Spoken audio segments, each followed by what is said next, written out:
The bay mare came off the ridge like something already dead was chasing her, hooves throwing clods of wet earth, reins snapping loose and wild against her neck, and Marcella Garner was still in the saddle. She had not meant to lose control of the horse. She had meant only to check the north fence line before the rain that had been threatening the Sawtooth Peaks all morning finally broke loose and turned Sweetwater Creek into something dangerous. But then the surveyor's blasting powder had gone off half a mile up canyon, a flat crack that rolled down through the pines like a slap across the valley, and the mare had bolted before Marcella's hands could do anything but grip leather and pray.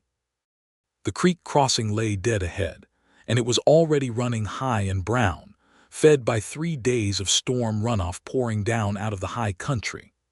Marcella could see the water even through the blur of her own hair whipping across her eyes. She hauled at the reins with everything she had, but the mare's mouth had gone hard as iron, and the animal was not listening to anything except the drumbeat of her own terror. She heard hoofbeats behind her, a second horse closing fast, and she had no breath left to wonder who it might be. The world had narrowed down to brown water and a bit that would not answer, and the certainty, cold and clear as the coming autumn air, that she was about to be carried straight into a flood that could break a horse's legs or drown them both. Then a voice cut through the wind, low and even, not shouting so much as speaking directly into the animal's fear the way a person speaks to a frightened child. "Easy now, easy. I have got you. Easy." A rider drew alongside on a big roan gelding, and a gloved hand shot out and caught the mare's cheekpiece with a grip that did not yank or fight but simply held, steady as a fence post, letting the mare feel that there was something solid in the world after all. The mare's stride faltered again, and then broke into a stumbling trot not 10 yards from the water's edge, close enough that Marcella could see the current tearing branches downstream like they were nothing at all. "Whoa now. Whoa there, girl. Nobody is going in that water today." The man's voice never rose, even as he swung down without letting go of the cheekpiece, planting his boots in the mud and leaning his whole weight into calming the trembling mare, who was now blowing hard through flared nostrils, sides heaving but standing. Marcella sat frozen in the saddle for a moment, her hands still locked around the reins, her heart slamming so hard she could feel it in her throat. When she finally looked down at the man who had saved her, the recognition hit her almost as hard as the fright had. Zeke. The name came out of her like something dug up out of a grave she had not visited in 12 years. Ezekiel Rhodes. He looked up at her from beneath the brim of a weathered hat, and there was the same crooked half-smile she remembered from when they were both children chasing barn cats through her father's hayloft, except now it sat on a face that had gone lean and weathered by sun and years, framed by a jaw that had not been there on the boy she used to know. "Marcella Garner," he said, and something in his voice cracked just slightly on her name, like he could not quite believe it either. "Well, I suppose some things do not change. You were always the one to go tearing off toward trouble before anybody could stop you." She wanted to be angry at the teasing, wanted to hold onto the dignity of a woman who had just nearly drowned, but a laugh came up out of her chest before she could stop it, sudden and startled, the sound of it strange in her own ears. It had been so long since she had made that sound that, for a moment, she did not recognize it as her own voice at all. Ezekiel's eyebrows rose, and something shifted behind his eyes, something that looked almost like relief. "There it is," he said quietly, more to himself than to her. "Thought maybe I imagined that sound existing at all." Marcella's laugh died as quickly as it had come, guilt rising up to smother it the way a wet blanket smothers a flame. She had not laughed since the funeral. 8 months, and not once, not even when little Toby had fallen face first into the horse trough trying to catch a barn kitten, not even when the church social had turned into chaos over a dropped pie. She had smiled, thin and polite, the way a widow was supposed to smile, and she had gone home each night to a house too quiet and cried where nobody could see her do it. "I did not mean to," she said, and hated how thin her voice sounded. "No shame in it," Ezekiel said, running a gentling hand down the mare's sweated neck. Laughing is not a betrayal of grief, Marcella. It never was. He said it simply, without pity, the way a man states a fact about weather or water, and something in her chest loosened just slightly, like a knot worked free by careful fingers. They stood there at the edge of the swollen creek, the autumn light slanting gold and orange through cottonwoods that had gone the color of old coins, the mountains behind them wearing their first dusting of snow above the timberline, even while the aspens below still blazed with color. And for a moment neither of them said anything more. The rest of that day passed in the practical business of getting both horses calmed, watered at a safer spot upstream, and led the long way around to the Garner ranch house, since the crossing itself was clearly unsafe until the water dropped. Marcella learned, in pieces exchanged along the trail, that Ezekiel had spent the years since he left Larkspur Valley drifting from ranch to ranch across Colorado and into Wyoming, making something of a name for himself gentling horses other men had given up on. Horses too spoiled or too frightened or too mean to be worth the risk of breaking the old way, with whip and spur and brute exhaustion. "I heard about your father passing some years back," Ezekiel said as they walked the horses along a trail thick with fallen leaves. "Wanted to write, did not know what I would even say." "He would have liked that you came back," Marcella said. "He always thought you had the gentlest hands with a spooked horse he had ever seen, even when you were 9 years old and half the size of the animals you were trying to calm." "And your husband," Ezekiel said carefully, watching her face. "I am sorry, Marcella, truly. I only heard when I rode into town this morning, from the fellow at the livery. I did not know, or I would have come with different words ready." Marcella's jaw tightened, and the easy warmth of moments before cooled by several degrees. "Thomas has been gone 8 months, she said. "His horse spooked at blasting powder the railroad surveyors set off up near the north pasture, same as mine did today, only he was checking fence on the ridge trail where there is nowhere soft to fall. Broke his neck before he hit the ground, they tell me. I was not there to see it." Ezekiel was quiet for a long moment, and when he spoke again his voice had gone rougher. "Then it seems that company has cost this valley more than land." "More than you know," Marcella said, and something hard came into her voice, the voice of a woman who had buried more than a husband, who had also buried the comfortable idea that the world outside her fences was fair. "They want the whole valley floor for a rail depot, and a spur line up to the silver claims past Canyon Springs. Half the ranchers here have had men come around with papers and low offers and talk of eminent domain like it is already decided. Thomas was fighting it before he died. I have been fighting it since." They reached the ranch house as the sun was dropping behind the western ridge, painting the sky the color of a healing bruise, purples and deep golds bleeding together over the mountains. Ezekiel helped her settle both horses in the barn, checking the mare's legs with careful, competent hands to be sure the fright had not strained anything, and Marcella found herself watching him work with an attention she told herself was purely practical. "You will stay for supper," she said when the horses were seen to, and it came out less like an invitation and more like something she needed to be true. "I would not want to impose," Ezekiel said, though he had not moved to leave. "You saved my life not 3 hours ago, Ezekiel Rhodes. I believe supper is the least owed." She heard the dry humor in her own voice and marveled at it, this small resurrected thing she had thought buried alongside Thomas. Ezekiel had not even unpacked his bedroll from behind his saddle, had not yet found a room at the boarding house in town or a bunk in anyone's barn, and already he had pulled a widow's first laugh in 8 months up out of her chest like a man drawing water from a well gone dry. He looked at her now with something careful and warm in his gray eyes, something that had not been there when they were children, something that made her feel suddenly and strangely aware of the mud on her skirt and the wildness the wind had made of her hair. "All right then," he said. "Supper. But I insist on helping with the horses again come morning before I go find that boarding house. Seems only right if we are going to be neighbors of a sort again."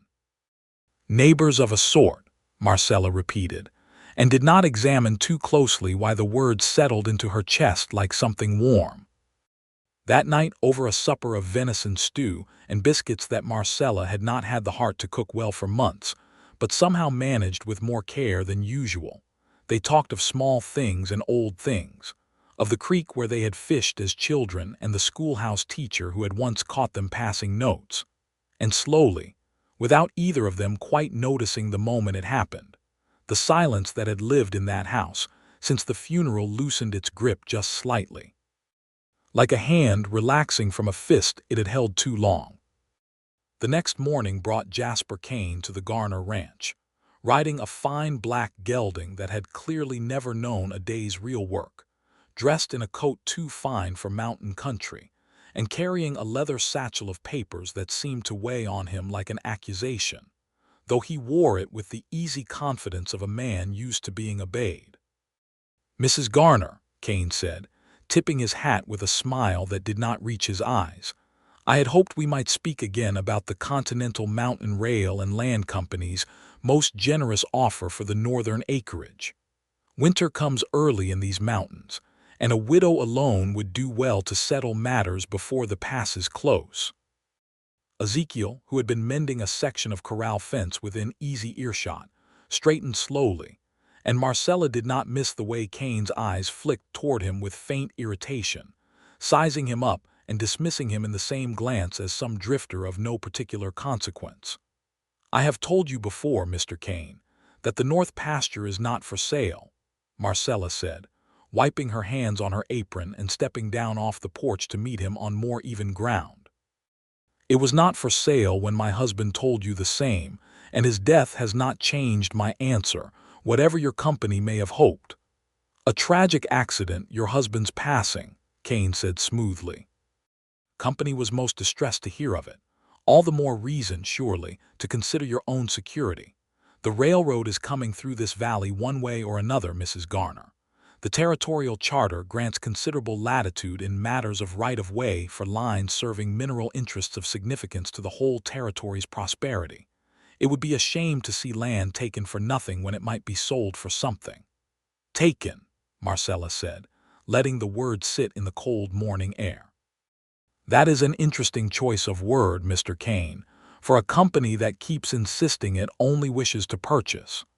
Kane's smile flickered just barely before smoothing back into place. "A figure of speech only, ma'am. I merely wish to see reasonable people avoid unpleasantness." His gaze slid again toward Ezekiel, who had set down his hammer and was walking over with the unhurried, deliberate stride of a man who had gentled enough dangerous animals to know that sudden movement only made things worse, but whose presence nonetheless carried a clear and quiet warning. "Morning," Ezekiel said, offering nothing more than that single word and a level stare. "And you are?" Kane asked, though his tone suggested he already considered the answer beneath his interest. "Ezekiel Rhodes, old friend of the family, helping out around the place this week." He said it easily, but Marcella noticed he had positioned himself just slightly between her and Kane's horse, close enough to matter without being obvious about it. "How fortunate for Mrs. Garner," Kane said, "to have such devoted old friends appearing just when she needs them." There was something faintly insinuating in the way he said it, and Marcella felt her cheeks heat, though whether from anger or embarrassment she could not entirely say. "Fortunate indeed," Ezekiel said, meeting Kane's gaze without blinking. "Strange thing about a valley full of folks who have known each other their whole lives, Mr. Kane. We tend to look out for one another. Comes in useful when strangers start talking about taking what is not theirs." Kane's jaw tightened almost imperceptibly, but he recovered his composure with the smooth practice of a man well used to swallowing insults he could not yet afford to answer. "I will leave the papers with you regardless, Mrs. Garner, in case you reconsider before the survey crews finish their work. The company would prefer an amicable arrangement to a legal one, but I assure you, one way or another, the line will be laid where the surveyors have determined it should go." He set the leather satchel on the porch rail, tipped his hat once more, and turned his fine black gelding back toward the road to town. When he was well out of earshot, Marcella let out a breath she had not realized she was holding. He has been coming around for weeks now, growing bolder each time. I do not like the way he talks about the surveyor's determination, as though the root were some fact of nature rather than a line drawn by men who stand to profit from where it falls. I do not like it either, Ezekiel said, watching the retreating rider with narrowed eyes. In my travels, I have seen more than one valley carved up by outfits just like his.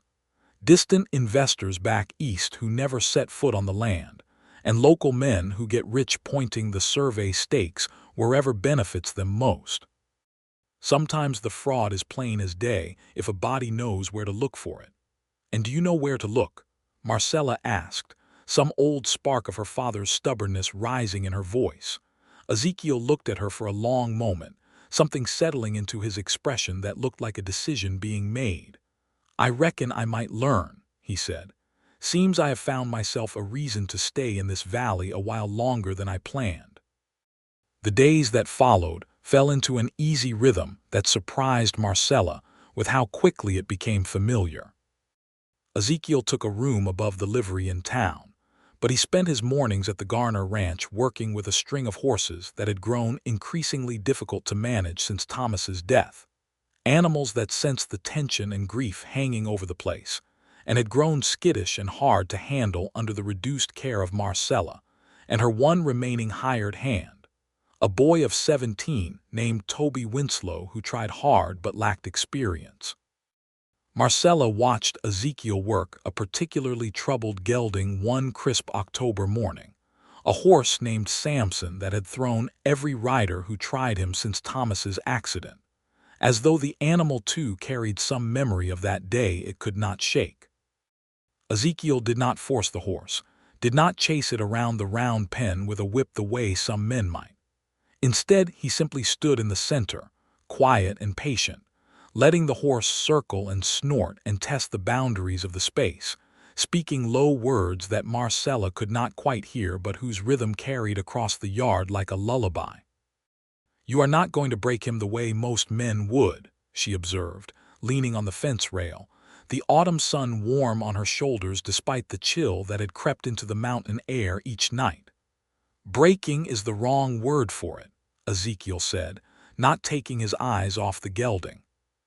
Implies you are tearing something down to build something else in its place. I would rather earn his trust than break his spirit. Takes longer, but what is left standing at the end is worth a good deal more. You sound like a man talking about more than horses, Marcella said before she could stop herself, and then flushed at her own boldness.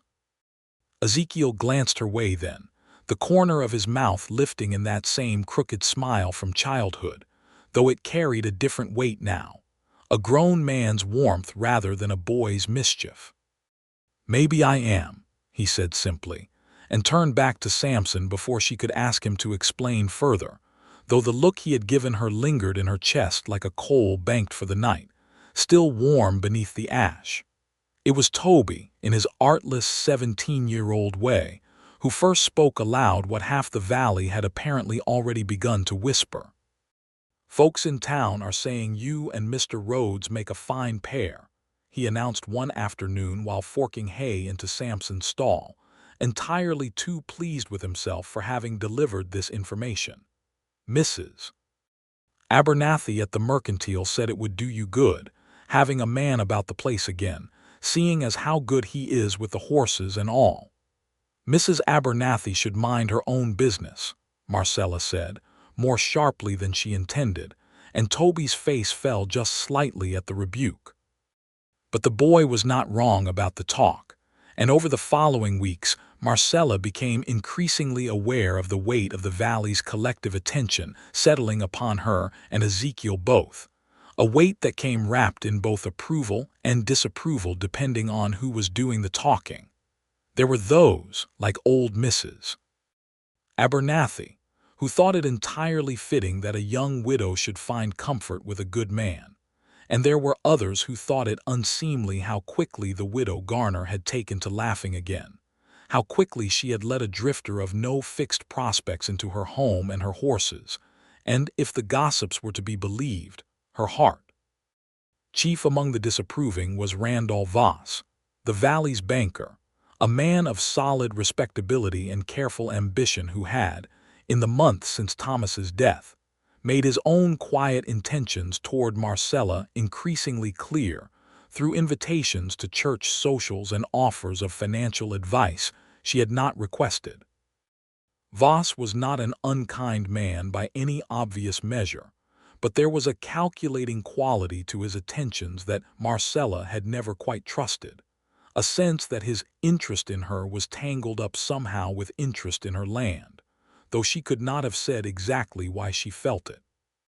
"Mrs. Garner," Voss said, catching her outside the mercantile one gray afternoon in early November, the first real bite of winter finally arriving in the wind that came down off the peaks. "I wonder if I might speak plainly with you, as a friend and as someone who has your best interests at heart." "You may speak however you like, Mr. Voss," Marcella said, drawing her shawl tighter, "though I cannot promise to agree with whatever plain speaking you have in mind." "This drifter, this Rhodes fellow," Voss said, his voice pitched low and confidential, as though sharing some difficult truth for her own good. "A man of no property, no fixed situation, wandering from ranch to ranch with nothing to his name but a bedroll and a talent for horses. I understand the appeal of such a man to a lonely woman, truly I do. But you must think of your reputation, and of Thomas's memory, and of what such an association might mean for your standing when matters of the railroad come before the Territorial Land Office. Respectable widows do not consort with drifters, Mrs. Garner. The company's lawyers would seize upon such a thing to paint you as unstable, unreliable, unfit to hold your late husband's claim." Marcella felt her temper rising like heat off a stove, but she kept her voice level with effort. "Ezekiel Rhodes saved my life the day he arrived in this valley, Mr. Voss, and he has done more honest work on my ranch in these past weeks than most men manage in a season. I fail to see how his character is any business of yours, or the land office's, or anyone's but my own."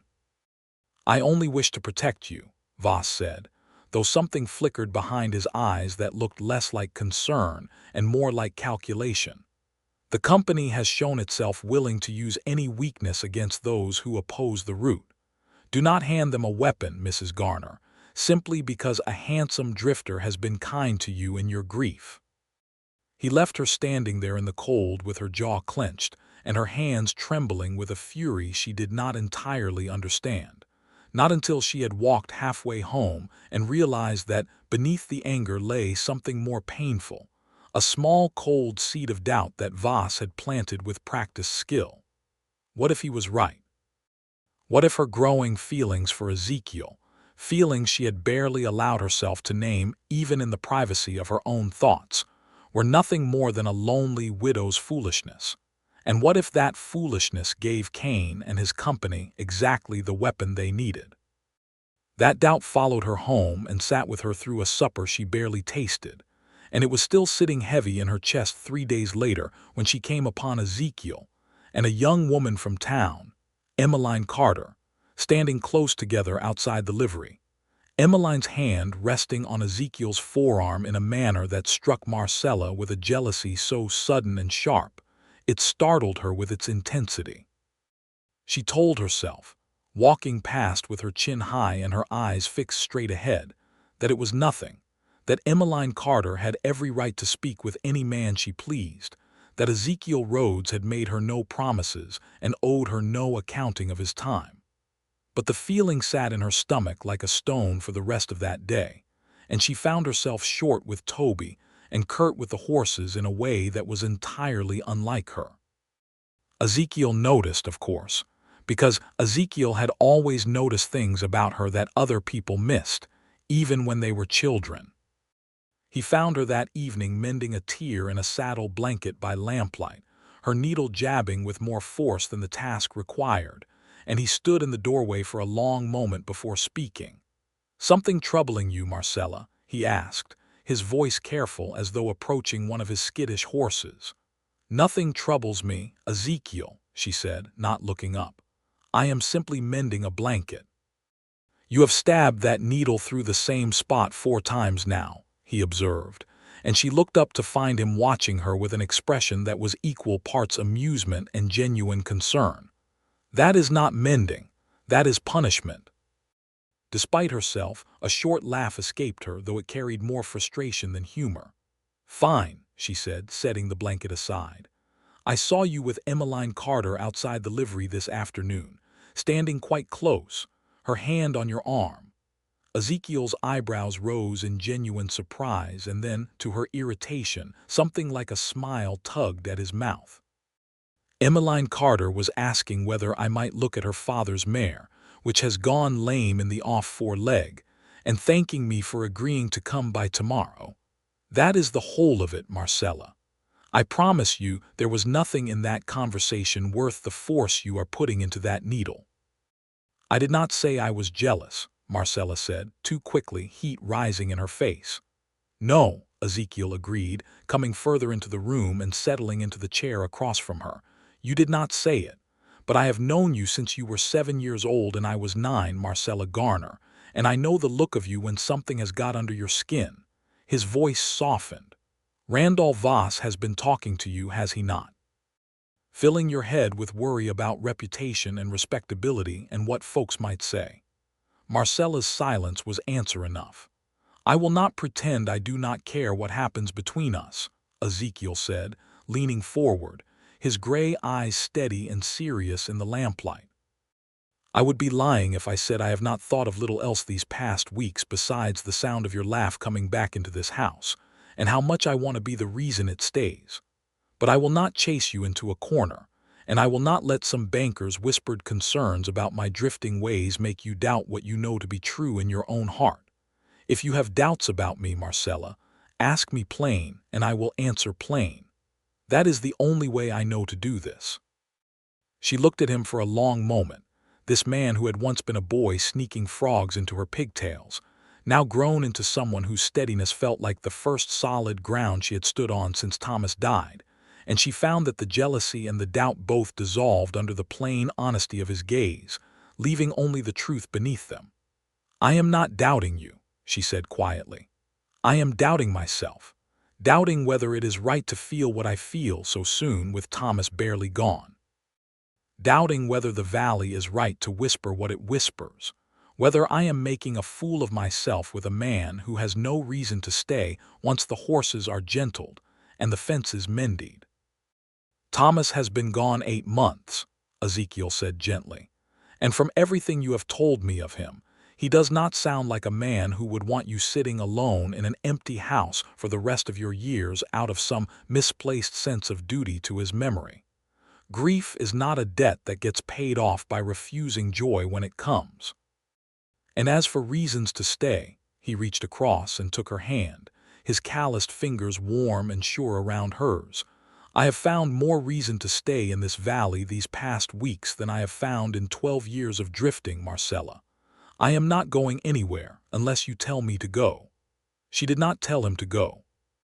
Instead, she let her hand stay curled in his, and something in her chest that had been clenched tight since a rider had come to her door 8 months ago with terrible news finally began, slowly, to unclench.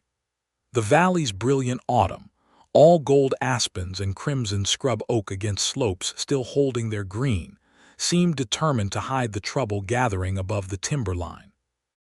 The old-timers in town spoke of it in low voices over their coffee at the Mercantile. The way the jet stream had shifted, the way the animals had been laying in extra fat, the way a certain quality of stillness sat in the air on clear afternoons, that the mountains themselves seemed to be holding their breath. Marcella's father had taught her to read those signs as a girl, and she found herself watching the sky more carefully than usual as November wore on, even as the fight over the railroad route consumed most of the valley's waking attention. That fight came to a head on a Tuesday evening at the schoolhouse, where Jasper Kane had called a meeting of all the affected ranchers to present what he called the company's final and most generous proposal before survey work concluded, and the route was formally filed with the Territorial Land Office. The schoolhouse was packed tight with lantern light, and the smell of wet wool coats, nearly every family in the valley represented. Faces grim and watchful as Cain stood at the front beside a large hand-drawn map showing the proposed line cutting directly through the valley floor, through the Garner Ranch and half a dozen others, straight through what had been, until 3 years ago, simply good grazing land with no more significance than any other stretch of mountain pasture. The Continental Mountain Rail and Land Company has secured the necessary authority under the territorial charter to establish this route, Cain announced, his voice carrying the practiced confidence of a man who had given this same speech in a dozen other valleys before this one. Survey work is complete, and the route has been selected based on the most favorable grade and the most efficient access to the silver claims above Canyon Springs. Those landowners along the route will be offered fair compensation for their acreage, and I would urge you all to consider that resistance to a chartered rail line, once formally filed, carries little practical benefit and considerable legal risk. Fair compensation, called out old Mr. Delgado, whose family had ranched in the valley for 3 generations, is not the same as a fair price, Mr. Cain, and every man here knows it. You have been offering half what that land is worth, and threatening the other half with seizure if we do not sign quick enough to suit you. A murmur of agreement rolled through the room, and Cain's smile tightened at the edges. Marcella, sitting near the front with Ezekiel beside her, felt a familiar anger rising in her chest, the same anger that had been building since Thomas first came home furious from an earlier such meeting, months before his death. "Mr. Cain," Marcella said, rising to her feet, her voice steady despite the way her heart pounded, "you speak of this route as though it were simply a fact of the landscape, determined by grade and efficiency alone. But I have walked the ridge trail above my ranch many times, and there is a route along that ridge that would serve your silver claims just as well, without cutting through a single working ranch in this valley. Why was that route rejected?" Cain's composure flickered just slightly, the same way it had on her porch weeks before. "The ridge route presents certain engineering difficulties," he said. "Steeper grades, more difficult rock cuts. The valley floor route was selected by our chief surveyor as the most practical and cost-effective option." "Your chief surveyor," said a new voice from the back of the room, and every head turned as Ezekiel rose to his feet. "Would that be the same surveyor who has been seen dining at the Canyon Springs Hotel on the company's account for the past month, and who I am told has recently purchased himself a fine new house in Denver on a salary that would not seem to support such comfort?" The room erupted into a buzz of astonished murmuring, and Cain's face went carefully blank in the way of a man working hard to control his reaction. "I do not know what rumors you have been listening to, Mr. Rhodes, but I would caution you against slandering a respected professional man without evidence. I have been asking questions in Canyon Springs these past 2 weeks, Ezekiel said, his voice calm but carrying clearly through the schoolhouse. A man who spends his days gentling horses for ranchers hears a good deal of talk while he works, talk that men do not always think to guard around a stranger they take for a simple drifter. I have heard that your surveyor's original charted route did follow the ridge line, until certain payments changed hands, and the route was redrawn to run through the valley floor instead, through land that happens to include several ranches whose owners had been most vocal in opposing your company's earlier ventures elsewhere in the territory. I have not yet found the proof that would stand up in a courtroom, Mr. Cain, but I intend to keep looking until I do." The room had gone utterly silent, every eye fixed on Cain, who stood very still for a long moment before recovering his voice. "These are serious accusations, Mr. Rhodes, made without a shred of evidence. I would remind everyone present that the company's charter and survey filings are entirely legal and above board, and that continued obstruction will only delay the inevitable and harm this valley's own economic interests. I bid you all a good evening." He gathered his papers with hands that were not quite as steady as before and left the schoolhouse without another word, though Marcella caught the look he shot toward Ezekiel on his way out, a look that held far more menace than his smooth public words had carried. Randolph Voss, who had been sitting near the front throughout the meeting, approached Marcella and Ezekiel afterward with an expression of careful neutrality that did not entirely mask his displeasure. "A bold accusation, Mr. Rhodes, made in front of the whole valley. I do hope you can substantiate it, for Mrs. Garner's sake as much as your own. Baseless charges against a chartered company's representatives could bring considerable legal trouble down upon anyone associated with making them." "I appreciate your concern for my associations, Mr. Voss," Marcella said coolly, "though I notice you have shown a good deal more concern for my associations with Mr. Rhodes than you ever showed for the company's fraud against half the ranchers in this valley." Voss's jaw tightened, and for just a moment something less controlled flickered across his features. "I only wish to see this matter resolved peacefully, Mrs. Garner, before anyone else in this valley comes to harm the way your husband did." He said it evenly, almost gently, but Marcella felt a chill run through her at the words, and beside her she felt Ezekiel go very still. "That is a strange thing to say, Mr. Voss," Ezekiel said slowly, "about a man's accidental death, unless you know something about the circumstances that the rest of us do not." Voss seemed to realize his misstep even as the words hung in the air, and he recovered with visible effort. "I meant nothing by it beyond a general observation about the dangers of a valley in turmoil, Mr. Rhodes. Startled horses, uncertain footing, the ordinary hazards of ranch country made worse by all this unrest. Good evening to you both." He turned and left quickly, and Marcella watched him go with a new and troubling suspicion taking root in her mind. "He knows something," she said quietly once Voss was out of earshot, "about Thomas, about how he died." "Maybe," Ezekiel said, his expression grim. "Or maybe he only meant it as he said, a careless comment from a man used to speaking in half-threats. Either way, Marcella, we are going to need real proof before any of this matters to a land office judge. Suspicion and rumor will not stop a chartered railroad. We need documents. We need the original survey before it was changed." "And where would we find such a thing?" Marcella asked. "Canyon Springs," Ezekiel said. "The county recorder's office keeps copies of all filed surveys and charter amendments. If the route truly was changed after the fact, there should be some record of the original filing, however well someone tried to bury it." They rode to Canyon Springs 3 days later, a journey of some 6 hours along the wagon road that wound down out of the high valley and along the river toward the larger settlement that served as county seat, a town of perhaps 2,000 souls with a proper brick courthouse and a telegraph office, and the particular bustle of a place that fancied itself on the verge of real prosperity thanks to the silver claims in the hills above it. The county recorder, an elderly man named Mr. Fitch, who wore spectacles thick as bottle glass, and seemed to take genuine offense at the notion that anything in his meticulously kept files could have been tampered with, nonetheless agreed to search the archives.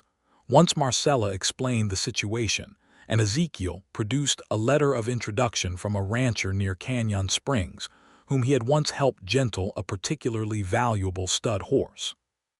It took the better part of a day of searching through dusty ledgers and rolled survey maps before Fitch, muttering to himself, finally produced a folder that made his frown deepen considerably. "This is peculiar," he said, holding up 2 survey documents side by side. "This first filing, dated some 14 months back, shows the proposed route running along the ridge above the valley, just as you described, Mr. Rhodes. But this second filing, dated only 4 months ago, shows the amended route through the valley floor, citing engineering concerns about the ridge grade. Amendments of this sort are not unusual in themselves, but I would have expected to see supporting engineering surveys attached to justify such a significant change, and I find none here." "Is there a record of who requested the amendment?" Ezekiel asked, leaning over the documents with sharp attention. Fitch flipped through several more pages before finding what he sought. "The amendment was filed at the request of the company's chief surveyor, a Mr. Aldous Prout, cautioned by," He squinted through his thick spectacles. "A Mr. Randolph Voss, acting in his capacity as the territorial banking representative attesting to the financial soundness of the amended route." Marcella felt the floor seem to tilt slightly beneath her feet. "Randolph Voss," she repeated. "He signed to approve this." "It would appear so, Mrs. Garner," Fitch said, clearly unaware of the significance of what he had just revealed. "Though I should note that such cossening is a fairly routine matter for banking representatives in matters of railroad financing. It does not necessarily indicate any impropriety." "No," Ezekiel said slowly, "but it does mean Mr. Voss has known all along exactly why that route was chosen, and has said nothing of it, all while courting Marcella's favor and warning her away from association with me. That is worth knowing, Mr. Fitch, whatever else it might or might not prove." They left Canyon Springs with copies of both survey filings, made at Ezekiel's insistence and paid for out of Marcella's own careful savings, and rode back toward the valley with a new grimness settled between them, the autumn light now carrying a harder edge as the days grew shorter, and the wind off the peaks grew colder with each passing evening. It was 3 days after their return from Canyon Springs, on a morning that had dawned unnaturally warm and still, the kind of stillness that Marcella's father had always warned meant trouble brewing, that the fire started. Nobody in the valley ever determined with certainty whether it began from an untended survey campfire left burning too close to dry brush, or from a spark thrown by the blasting powder crews still working the ridge above Delgado's land, though more than one rancher would mutter darkly for years afterward that it was no accident at all, that the company had grown desperate enough to burn what it could not otherwise obtain. Whatever its origin, by midday a column of smoke was rising thick and black above the ridge north of the Garner Ranch, and by early afternoon the wind, which had been still all morning in that ominous way, suddenly picked up hard out of the northwest, driving the fire down the slope toward the valley floor with terrifying speed. Toby came racing into the yard on a lathered horse, shouting the alarm before he had even fully reined in. "Fire on the ridge, Mrs. Garner. Coming down fast, the wind's driving it right toward the north pasture and the Delgado place beyond." Ezekiel was already moving before Toby finished speaking, striding toward the barn with the particular focused calm Marcella had come to recognize as the shape his fear took when circumstances demanded action rather than panic. "We need every hand and every horse we can gather," he called back to her. "And shovels, axes, anything that can cut a break in that brush before the fire reaches the ranch buildings." Within the hour, word had spread across the valley by rider after rider, and ranchers began converging on the Garner property from every direction, since it stood most directly in the fire's projected path and possessed the widest stretch of cleared ground where a fire break might actually hold. Marcella found herself directing the effort with an authority she had not known she possessed, drawing on memories of her father's stories of range fires from her childhood, positioning wagons and water barrels, organizing the women and older children to keep water flowing to the men working the brake line, while the fire's roar grew steadily louder on the wind. Ezekiel worked at the head of the crew cutting the fire break, a wide swath of cleared brush and scraped earth meant to starve the flames of fuel before they could reach the ranch buildings, and the winter hay stores that represented the difference between survival and ruin for a dozen families.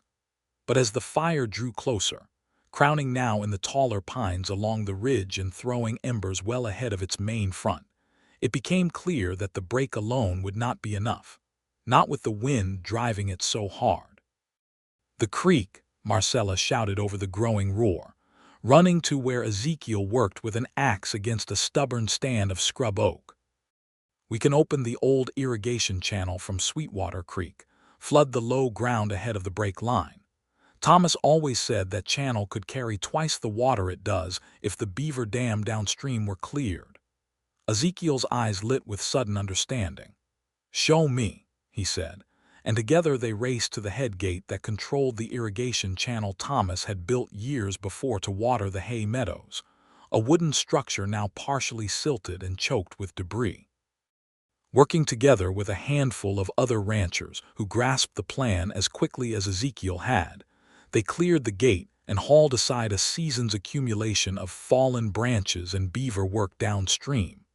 And the creek water, running high already from the autumn rains, surged into the old channel and began spreading across the low meadow ground directly in the fire's projected path.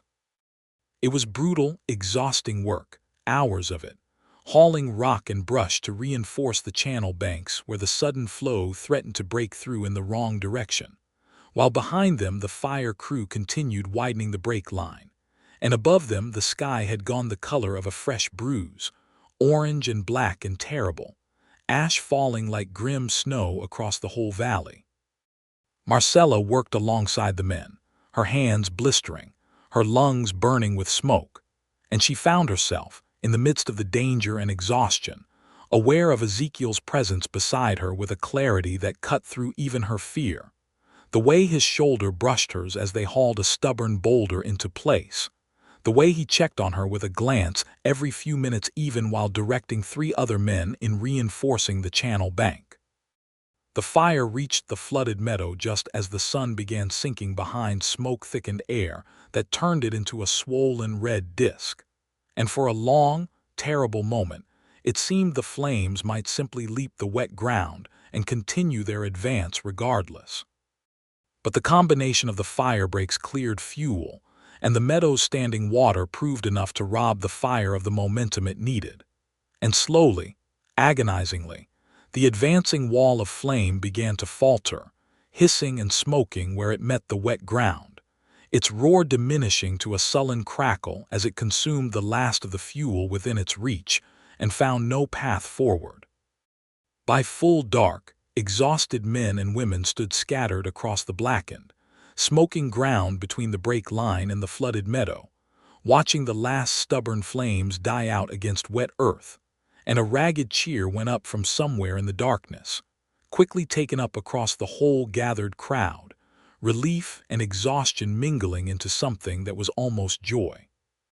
Marcella found herself pulled into Ezekiel's arms before she quite understood how it had happened, both of them filthy with ash and sweat, and she felt his heart pounding hard against her cheek where her face rested against his chest, felt his arms tighten around her with a fierceness that spoke of fear only now being released now that the danger had passed. "We held it," he said, his voice rough with smoke and something else besides. "Marcella, we held it." "You held it," she said, pulling back just far enough to look up into his soot-streaked face.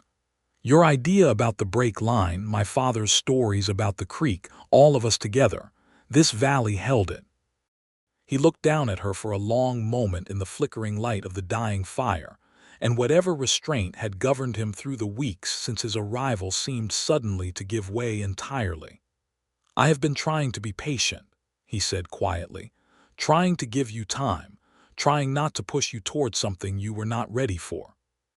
But I nearly lost you to that fire tonight, the same way I nearly lost you to that flood the day I arrived, and I find I do not have the patience left to pretend I do not love you, Marcella Garner. I have loved you, I think, since we were children throwing mud at each other by the creek, and I have loved you every day since I rode back into this valley and found you had grown into a woman brave enough to stand against a whole railroad company, and I am done pretending otherwise." Marcella felt tears rising, unexpected and overwhelming, tears that had nothing to do with grief and everything to do with a joy so large it frightened her slightly with its size. "I love you too," she said, the words coming easier than she had expected, easier than she had believed possible even that morning. "I have been afraid to say it, afraid of what the valley would think, afraid of betraying Thomas's memory, afraid of so many foolish things. But I am not afraid anymore, Ezekiel, not after tonight." He kissed her then, there in the ash and smoke, and the last dying light of the fire they had fought together, and around them the gathered ranchers, exhausted and relieved and perhaps not entirely surprised by what they were witnessing, offered no comment beyond a few knowing glances, and the particular quiet that comes after shared danger has stripped away the smaller concerns that usually govern polite society. The fire had cost the valley dearly in scorched grazing land and one small line shack belonging to the Delgado family, but no lives had been lost and no ranch houses destroyed. And in the days that followed, as the community worked together to assess the damage and help those most affected rebuild, something shifted in how the valley viewed both Ezekiel Rhodes and his relationship with Marcella. A man who fought fire beside his neighbors, who thought quickly enough under pressure to save a dozen families' winter stores, was no longer quite so easily dismissed as a mere drifter of no fixed prospects, whatever Randolph Voss might continue to whisper. It was Randolph Voss himself, in fact, who provided the final piece needed to expose the railroad fraud entirely, though not by any willing choice of his own. In the tense days following the fire, with the survey cruise camp having burned along with a portion of the ridge, the company found itself needing to reestablish its records, and Kane, perhaps growing desperate as opposition to the route hardened rather than softened, made the mistake of pressing Voss for additional funds to expedite the survey work, funds that would require Voss to falsify certain banking records to disguise their source. Voss, it turned out, possessed a conscience that had simply been buried rather than entirely absent, and the demand for further fraud on top of what he had already committed proved more than he could stomach. He came to the Garner ranch on a cold morning in late November, his face gray with something that looked like genuine shame, and asked to speak with both Marcella and Ezekiel together. "I have done wrong," he said without preamble, standing stiffly in Marcella's parlor with his hat clutched in both hands like a man facing sentencing. "I signed the amended survey filing knowing full well that Aldous Prute had been paid to redraw the route through the valley floor rather than the ridge, because the company promised favorable terms on a large loan my bank desperately needed to remain solvent after some unwise investments of my own. I told myself it was a small thing, a technical matter of engineering preference, but I have known all along it was fraud, plain and simple, and I have let that fraud threaten to cost good people their homes and their livelihoods." "And Thomas," Marcella said, her voice tight with barely controlled emotion, "did you know something about how my husband died?" Voss's face went even paler. "Nothing certain, Mrs. Garner, I swear it. Only that Thomas had discovered the discrepancy between the two survey filings himself, in the weeks before his death, and had written to the Territorial Land Office demanding an investigation. I do not know whether his accident was truly an accident or something else entirely, and I have tortured myself with that uncertainty for months, but I have no proof of anything beyond negligence and greed on the company's part, and perhaps on my own as well."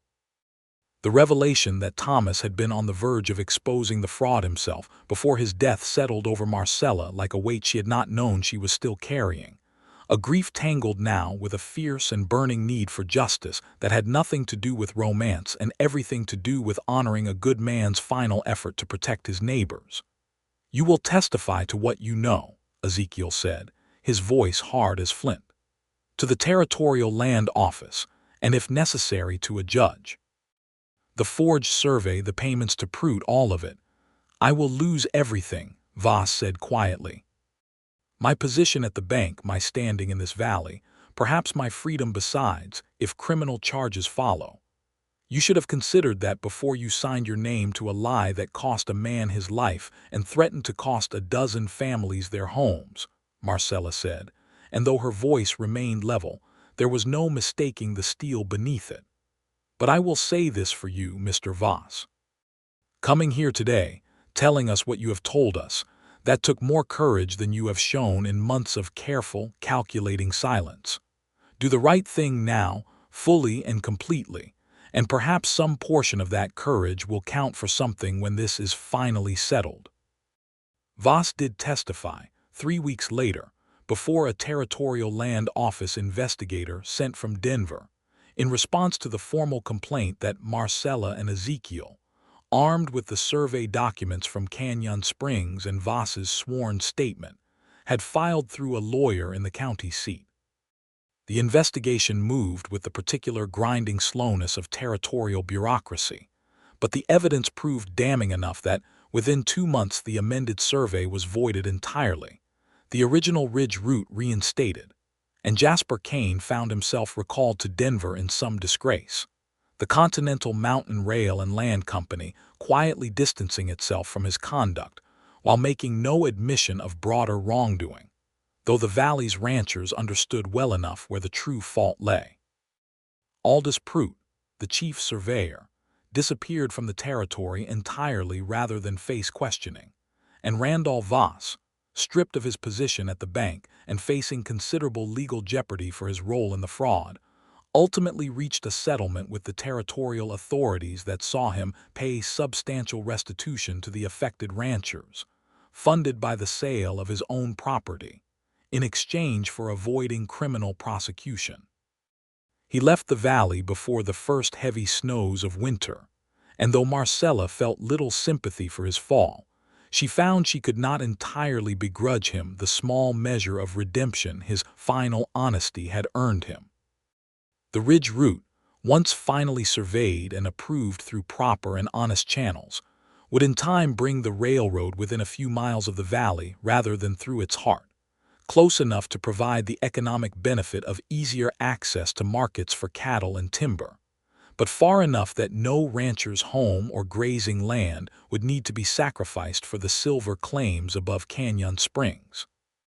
It was, Marcella reflected when the final approval came through, in a telegram relayed from the county seat, precisely the outcome Thomas had died trying to achieve, and though nothing could undo that loss, there was a measure of peace in knowing his final fight had not been in vain. Winter settled properly over the valley in December, the brilliant golds and reds of autumn giving way at last to the stark white beauty of snow on the peaks and frost-rimed pastures, and with the railroad fraud exposed and defeated, the valley's attention turned at last to matters closer to home, chief among them the question of what precisely Marcella Garner intended to do about Ezekiel Rhodes, who had by now taken up more or less permanent residence in the valley. Having accepted a standing arrangement with several ranchers, including Marcella herself, to continue gentling horses through the winter months and beyond, the lingering disapproval that had once trailed him as a rootless drifter had by now largely dissolved, replaced by genuine respect earned through the fire, through the fraud investigation, through months of visible, steady character that even the most skeptical of the valley's old guard found difficult to dismiss any longer. Mrs. Abernathy at the Mercantile had taken to speaking of him with open approval, and even old Mr. Delgado, whose family had lost the line shack to the fire, had pressed Ezekiel's hand with genuine warmth at the town's Christmas gathering, and thanked him personally for his part in saving what remained of the valley's ranches. It was on a clear, cold evening in mid-December, with a full moon rising huge and silver over the snow-capped peaks, and casting the whole valley in a light so bright it seemed almost like day, that Ezekiel asked Marcella to walk with him out to the corral where Samson, the once troubled gelding, now stood calm and settled among the other horses, his fear finally and fully gentled after months of patient work. "I have been thinking," Ezekiel said, his breath fogging in the cold air as they leaned against the corral fence, watching the horses' shapes move quietly in the moonlight, "about what it means to find a place to belong. I spent 12 years believing I was suited only to drifting, to moving on before I could put down roots anywhere, because roots seemed like a luxury a man with nothing to offer had no business wanting. But I have found, these past months in this valley, in this ranch, in your company, Marcella, that I was wrong about that. I have found roots here, whether I meant to or not, and I find I do not want to pull them up again." "The valley has grown fond of you," Marcella said, though she suspected, from the careful weight in his voice, that he was working towards something larger than a simple observation about local sentiment. "The valley is not what I meant," Ezekiel said, turning to face her fully, taking both her hands in his. "Marcella, I have loved you since before I understood what love truly meant, back when we were children who did not yet know to call it that. I have loved you through 12 years of distance, and through every mile I traveled since, though I did not let myself dwell on it, believing there was no path back to you that made any sense. And I have loved you every single day since I rode into this valley and found you grieving and grown and braver than any woman I have ever known. And I do not wish to spend one more day pretending that love is anything less than the whole truth of my heart."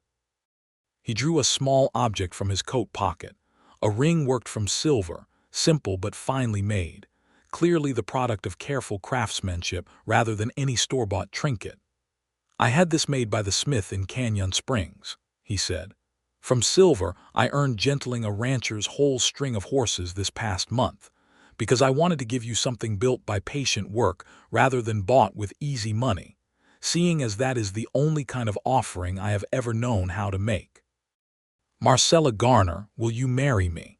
Will you let me stay in this valley not as a drifter passing through, but as your husband, for as long as we both shall live?"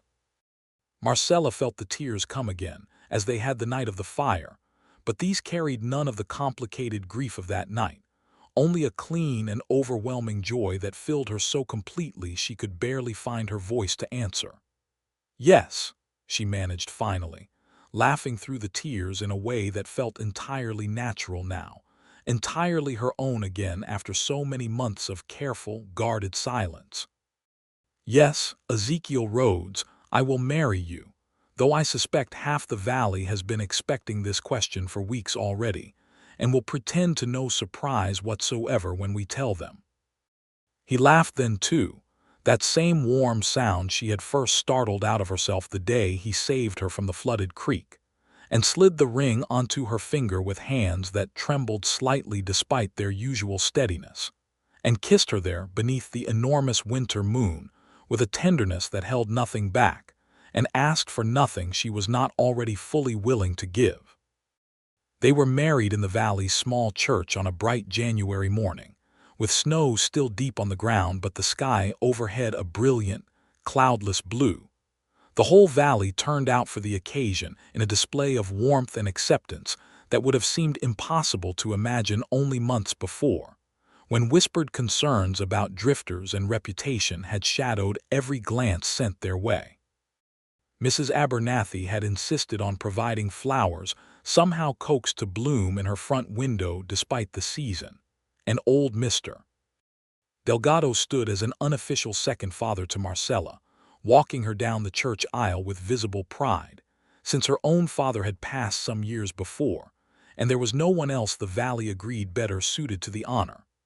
Toby Winslow, now grown into something approaching a competent young ranch hand under Ezekiel's steady mentorship, served as best man, beaming with the particular pride of a young person who has been allowed to feel important in a grown-up's happiest day. And when the preacher finally pronounced them husband and wife, and Ezekiel kissed his bride before the assembled valley, the cheer that rose from the gathered crowd carried none of the reservation or gossip that had once trailed the couple's courtship, only genuine and unrestrained joy for two people who had found, against considerable odds, exactly the belonging each had needed. They settled at the Garner Ranch, which Ezekiel insisted on continuing to call by that name, despite Marcella's teasing suggestion that perhaps it ought to bear his name as well now, arguing that the ranch's history and Thomas's memory deserved to be honored rather than erased, a sentiment that touched Marcella deeply and confirmed, if any further confirmation had been needed, the fundamental goodness of the man she had married. Ezekiel's reputation as a horse trainer only grew in the following months, ranchers from as far away as Canyon Springs sending their most difficult animals to the valley for his patient attention, and the income from that work, combined with the ranch's own recovering herds now that the railroad threat had been fully resolved, provided a comfortable and secure foundation for the life they were building together.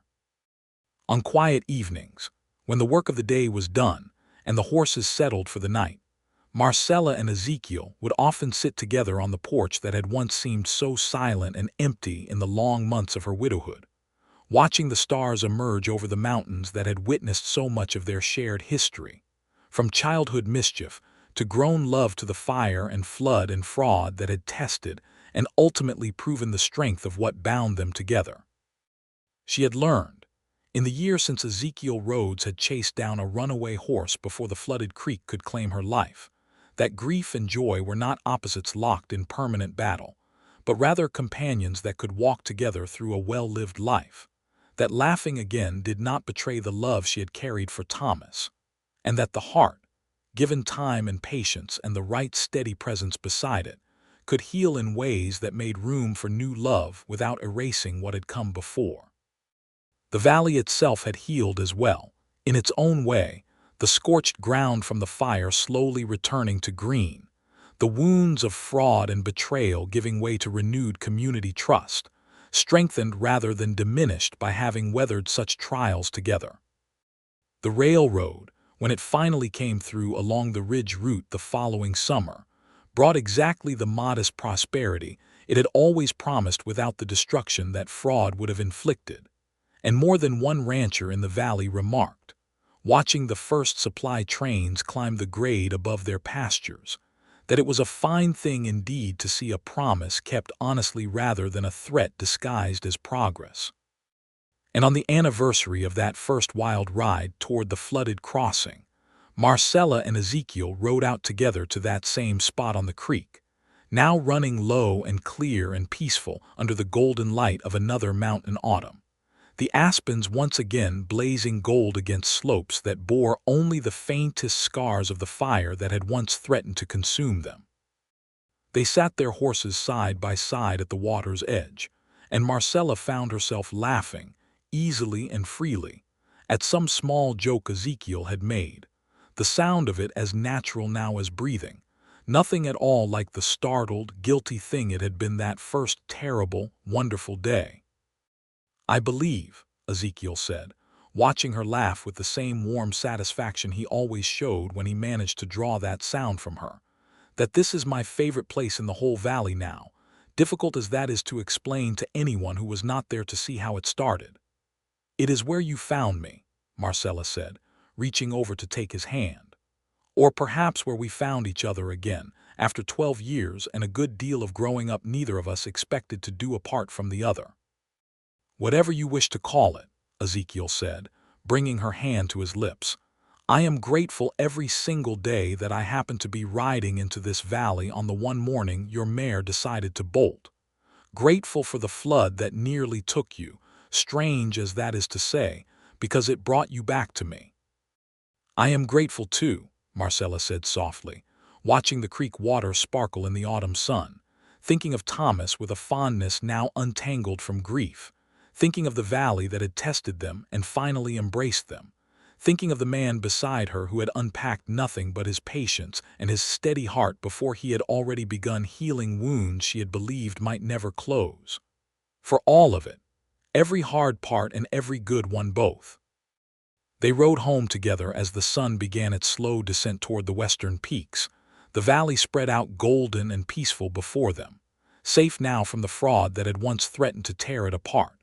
And behind them the creek continued its steady, unhurried flow toward whatever lay beyond the mountains, carrying nothing now but clean autumn water and the quiet, certain knowledge that some things, once truly mended, stay mended for good.